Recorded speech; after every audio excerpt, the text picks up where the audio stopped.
I'm angry. I'm so frustrated that we aren't getting the action we need to prevent crimes.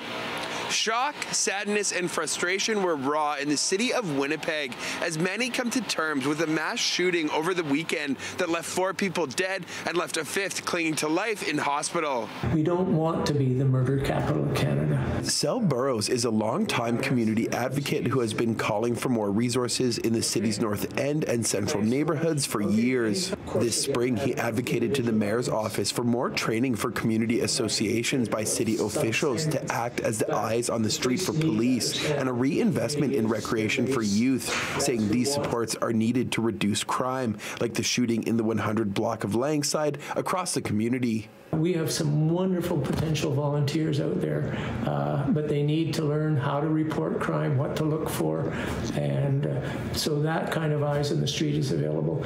I'm sorry, we have almost no recreation left in the inner city. Burrows isn't alone in his frustration.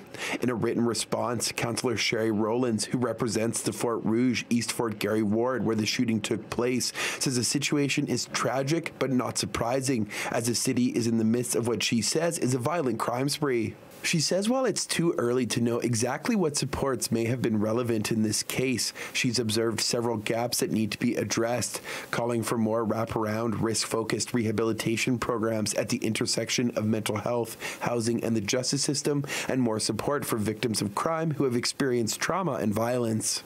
Well, myself and the entire board were shocked and saddened by the events that had occurred over this past weekend. Winnipeg Police Board Chair and Seine River St. Norbert Ward Councillor Marcus Chambers says while the shooting remains under investigation, incidents like this and the drug trade are part and parcel in creating an environment of violence in the city, saying it's common for police to seize 3D printers for homemade firearms at drug houses, but he says it's an environment police are working to dismantle. Whether it's ghost guns, whether it's guns that are illegally transported across the border, the Winnipeg Police Service is working diligently trying to curb what we're seeing in the rise of gun violence in our city. Kelly Gorkoff, a criminologist at the University of Winnipeg who has been researching homicide data in Manitoba going back to 2007, says there needs to be a shift in how violent crime is addressed, saying the 3 main factors behind homicides in poverty, gender and family structure, and race and inequity are what need resources and focus, as opposed to police and law enforcement approaches alone. The only solution that has sort of been put forward to deal with this has been to shore up policing and other